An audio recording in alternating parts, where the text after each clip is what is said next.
So let me describe what's happening here and why we became attracted to a narcissist.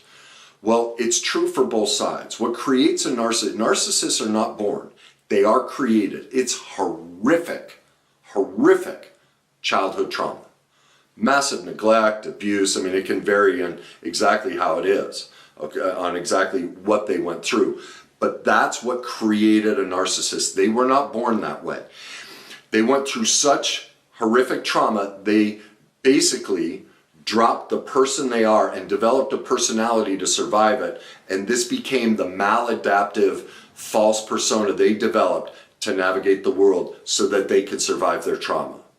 Well, the reverse is true for people like myself and anyone listening to this who's been with a narcissist. We went through horrific trauma as well. And so what you have is the narcissist is the overempowered. Like, think of what a narcissist is. They're always right. You know, they're always in control of things, all right? Well, what about us on the other side of the scale? We're at the mercy of that control, so we are underempowered. So what you have here is two individuals who suffered horrific childhood trauma, okay? One went the overempowered route, the other went the underempowered route. So basically, this is going to be tough to hear, hang in there, absorb this, but basically what you have is two narcissists operating in polar opposite ways. Now the beauty of this is, the underempowered have a chance to recover. The overempowered, it's almost impossible because of the overempowerment. I'm going to stay away of why that is. That's a whole different video and an explanation. But we, as the underempowered, because we have such low self-esteem, we suffered such abandonment, we are so hungry for true love and attention that most often we are willing to do anything to feel better. That's why we were attracted to the narcissist, because they're so charming and sexual and manipulative, and it's just this grand feeling, and that's what we're hungry for. But because of that hunger, it gives us a fighting chance in recovery, because we want that so badly. We will absorb this truth of, wow, he's bringing up a good point. Yeah, this is a different side of narcissism. It's not the same, but yeah, there's similarities here, and I am hungry for that. I do want it. Whereas for them, it's the antithesis of that. They suffered so much pain, their defense mechanism became, I will never make myself vulnerable again. I won't. Whereas this side is, I'll be vulnerable till I die to get rid of this feeling. They've shut it off, we're stuck in it, okay? So what you really have is two different forms of narcissism. And I know nobody's ever talked about that or said that. They've always just said this one is, but no, both sides are, okay? And I'm going to explain the 7 reasons why this is also a narcissistic type of dynamic. Us, the ones attracted to them, okay?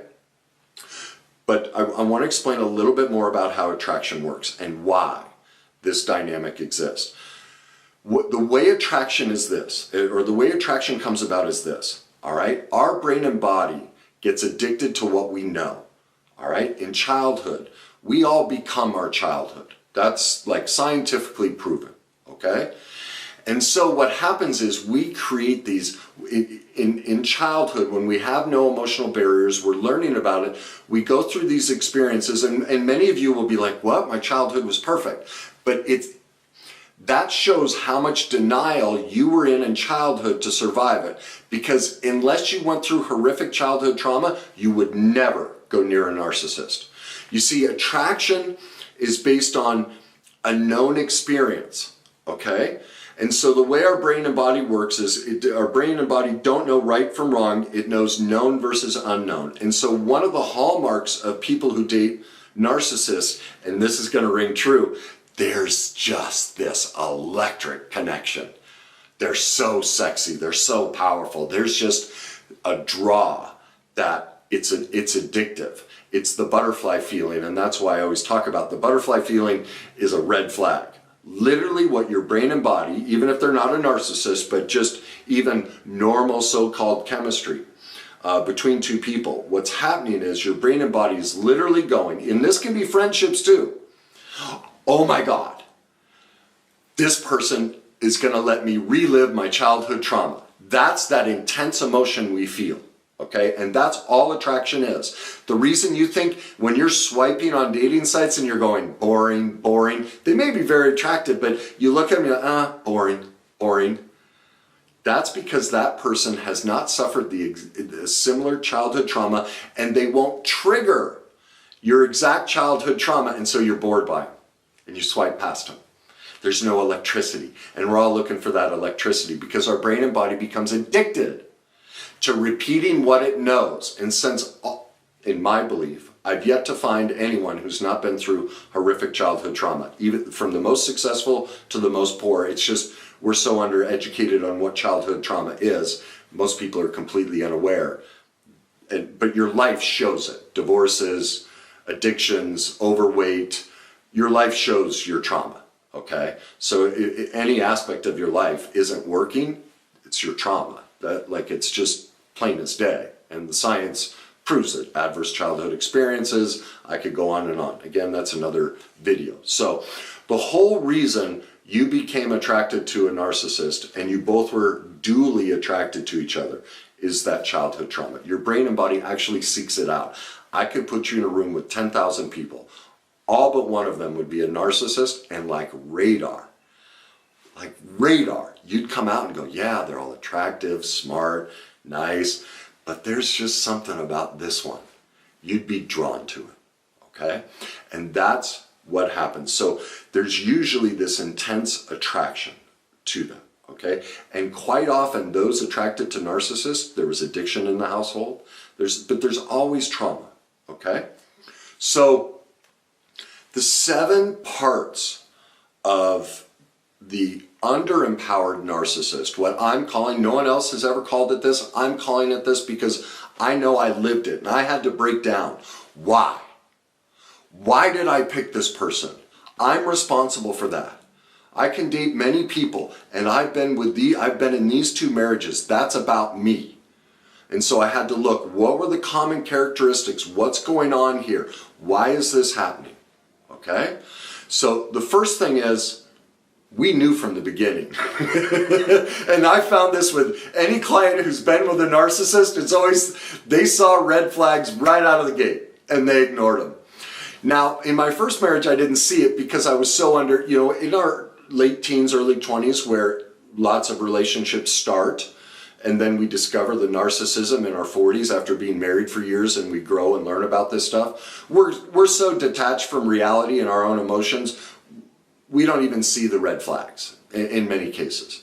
But most of us, 28 and above, our brain and bodies have developed enough that we will see and feel those red flags instantly. And this was the case with my second wife. I've told this story many times. The first date I met her, I'm waiting outside of the restaurant and I just turned and she's like 20 feet away walking towards me. And I felt hit, like physically hit, and I took a step back. And I've only said this, and my skill set is I can read and feel people. Clients will walk in and I'll just see their childhood trauma. I just see it. I don't know how to explain it. It just happens to me. And so here's somebody who's always had that gift. And this happens to me, and I've never said about this anyone ever in my life, just this one time. The first thought that came to my mind was, oh my God, she's the devil. I saw it and felt it. Now, is she the devil? No, she's not.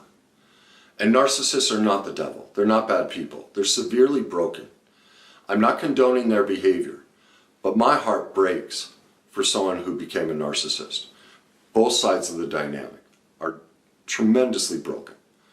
And I have tremendous heart for what and if you knew her history, how could she have come out any other way? It's heartbreaking what she went through as a child. And it's heartbreaking what I went through as a child as well, okay?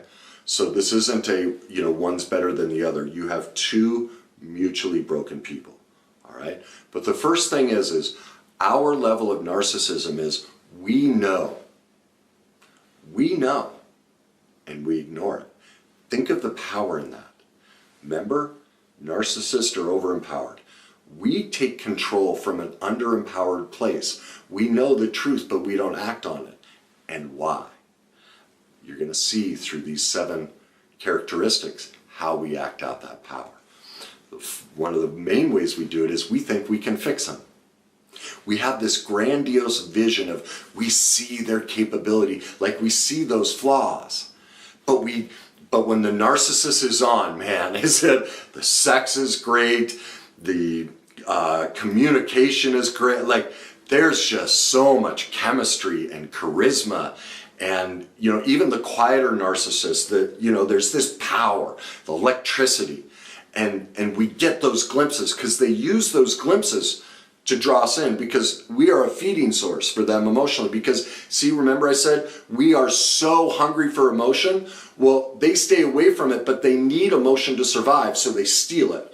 It's like the old Predator movie. They suck everything off a person and leave a skeleton. That's how they survive. And so they dance in the game. And so we do the same thing from under here, from an underempowered position, by thinking we can fix them.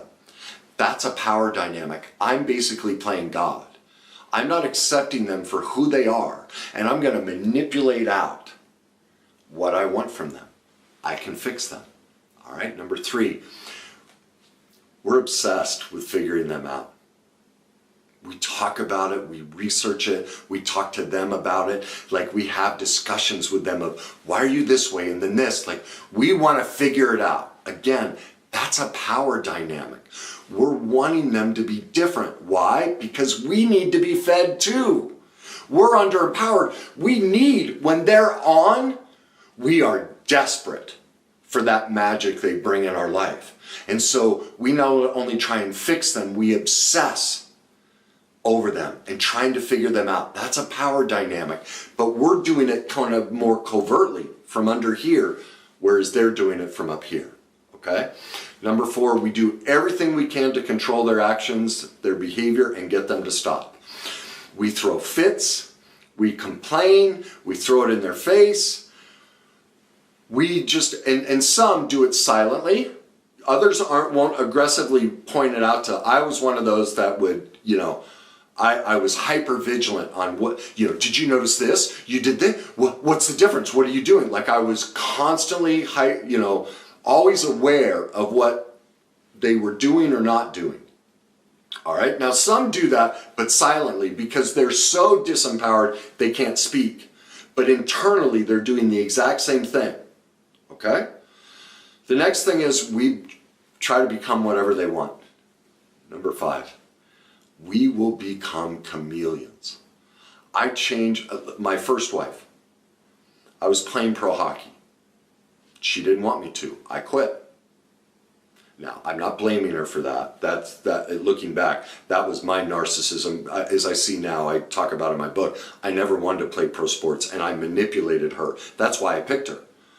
I was only playing pro sports to get my dad's attention, so I picked this woman because she would allow me to choose. I could quit playing and I could play the victim and blame her. And it would get me out from under my parents. Okay? And especially my father. And everyone does that. I changed the way I dressed. So I went from playing hockey to a construction company. Literally almost the day within a year of us separating, I quit the construction company. I stopped doing it because I was just doing it for her. It's what she thought I should do. Now, was I good at it and did I enjoy parts of it? Of course I did. I used to do construction in the summer. My parents built a house. I was kind of fascinated with it. I had some interest in it, but I wasn't doing it for them. And this is the tough part. You're going to have to admit these truths about yourself. Now, it took me years to discover that I never wanted to play sports. I never wanted to do these things. This was my underempowered narcissism controlling other people. And so I picked my first wife for a couple reasons. One, I was also, because of my dynamic, I was the emotional support for both of my parents. Well, I went 10 years. Once I got with her, I went 10 years without seeing or speaking to anyone in my family. She set up a power dynamic, which narcissists do, where I was forced to choose between her and my family. Well, of course I chose her. Well, why did I do that? Well, as I see now, I was so codependently involved with my parents. I'm in my mid-20s playing pro hockey, living at home in the summers. I couldn't get away from them. This is what I said earlier, I wasn't aware of that. We're not, because we don't teach how any of this works, so most of us live our lives completely detached from reality and why we're doing what we're doing, okay? So I picked a woman who'd not only get me away from my parents, but also get me away from hockey. But I could also play the victim and blame her. And that's what we do. We chase these narcissists so we don't have to deal with our unhealed childhood pain, and we can point the finger at them. Our life can fall apart and we can play the victim. I'm skipping ahead. That's number 7. That's the biggest piece. I'll go to number 6. We keep going back to them, but we keep blaming them. Doesn't that sound true? I can't tell you how many clients I get who walk in my door. They know they're with a narcissist. We talk about it. We talk exit strategies, give them skills and tools, and they come back every week and spend the whole hour talking about they did this and this and this and this. They're stuck in reliving the abuse, and this is why we do it. Because the abuse in childhood was so difficult and our brain and body gets addicted to it, we actually seek it out. I wrote a whole book on this. I have the science behind it. Like, here's the book, Your Journey to Success. If you want to find out the cycle that you're stuck in, that keeps you repeating it, and why we all, this isn't just people who choose narcissists, this is the whole population. The reason our life gets bad is we actually seek to repeat our trauma against ourselves to get our power back. Remember what I said, this is a power dynamic, overempowered, underempowered. We do it from the victim shame position because our society and culture rewards this. And we go, oh, you poor thing. And no one will ever call us out on it. We'll always call out the aggressor, you know, the person who does the victimization. But we don't realize that this is a dual victimization. It's not one way. Both sides are doing it. And nobody's been willing to discuss this side. And I want to break that because I am this side. And I've done this throughout my life in friendships, relationships, and everything. It's still a level of narcissism I still struggle with. I will snap and get petty and do all of these things in friendships and stuff still because of the trauma I've been through. And the only way we rid this dynamic is we have to heal both sides. It's not a one-sided dynamic. You cannot have a relationship unless you have two people involved. And if there's dysfunction on one side, there has to be dysfunction on the other side. It is a mutual shared dysfunction. It is not one-sided. That's why I have tremendous empathy for both, not one over the other. And that's something to keep in mind, okay? So we keep going back and we keep blaming them. Think about it. How long have you been? How long were you involved with the narcissist? And how many people did you co-opt into your circle and complain to about how awful they were to me? I remember my first wife, I even went to her parents. I went to her because one of the ways she controlled me is in, let's see, 10 years of marriage, we had 12 instances of intimacy. Now, intimacy could include kind words, physical touch, or any type of a sexual act. Okay? So kind words, physical touch, any type of sexual act. There were only 12 times in my memory that I experienced any of those. The rest of the time it was physical and verbal abuse. And I even went to her parents to try and co-opt them in, see how bad your daughter is. Instead of, I didn't own that, wait a minute, I picked this person, I'm allowing this behavior to go on, why? And we went to 5 different therapists because I was always the bad person. You've been through this experience, you've been with a narcissist. They always say, we need help.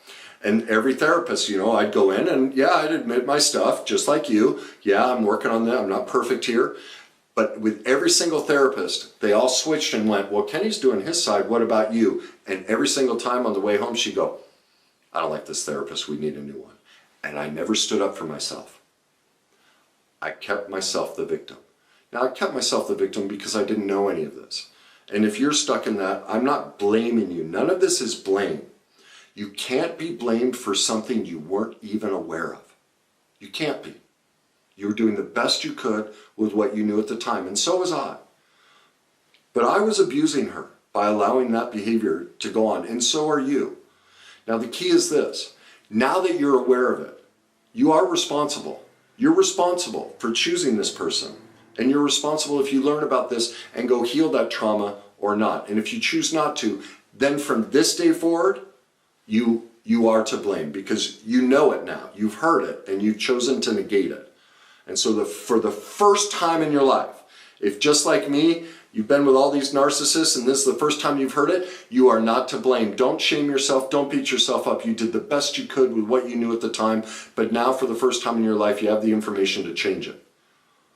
And so for the first time in your life, you are responsible. And if you choose not to address it, then you could blame yourself in the future if you wanted to. I don't know that I would, because again, it's probably so scary and overwhelming that you're like, man, I'm not ready to face that. And that would be very normal, because both sides are in so much pain. It's really scary to face that. Okay, and that's where you are. And you're neither side, and that's the other thing. You can't forgive them until you forgive and accept the truth of how manipulative these 7 things are that we do. And so that gets us to number 7, which I kind of touched on. We won't take ownership. We play the victim. We point the finger. And that's what you see in narcissism videos, narcissism chat lines. It is pure victim. It's like a cesspool of victimhood. Everyone trading their stories of how great they are. You know, because a friend of mine said this when I first got into recovery, and you know, and he was very, you know, he was a great mentor, great friend and mentor, and we always tried to tell our stories with, you know, taking ownership. But one day he turned to me and goes, you know, Kenny, no matter what, we always paint ourselves as the hero in every story, and we do, even when we're trying to take ownership. But what you see in most narcissism boards or chat lines or videos and stuff is there's a complete lack of ownership on this side of the street, that we played an equal part. Every single relationship is 50-50, meaning we are both responsible for the troubles in it. And in my personal opinion, it's actually 100% me. I allow into my life, whatever I allow into my life is my responsibility. That's 100% on me. So if I'm allowing poor behavior, that's a reflection on me. And that's what I did. I allowed poor behavior because I didn't know what I know now. I did the best I could. Like, I don't beat myself up for it, for, you know, what I used to do. But I damn sure take ownership of it now. And so what happens on this underempowered is we won't. Just like the narcissists, they're exactly the same. And do you hear how the 7 characteristics are pretty much exactly the same? They just exercise it in polar opposite ways. There's no difference. The beauty is this side is more apt to go get help. And that's what I want you to take away from this is, please go get help. Stop playing the victim. Stop manipulating from the underempowered position and repeating the victimhood against yourself, the pain. Because here's what's really going on. You suffered tremendously in childhood, horrifically. And if you're not in touch with that, if that just is like, what? My parents were great? Like, then my heart really breaks for you. Because that's how detached you are from truth. Just like the overempowered narcissist, they're completely detached from how abusive they are. And when we're down here and we can't see our part in it, we're equally detached from the truth. And if you're in that place, like I was there, it's awful. And my hope is, you may not be ready to hear this now, but my hope is it plays in the back of your mind. And as you continue to choose poor relationships and struggles, eventually it'll chip its way through. I know this. If you ever want to heal, that's what will happen, okay? So there's 2 solutions. 1, go become an expert. Work with an expert on childhood recovery, trauma recovery. And 2, learn about codependence, love addiction, and love avoidance. You have to do that if you want to stop this dynamic. So lean in towards that. Go become an expert in how you we're also a narcissist.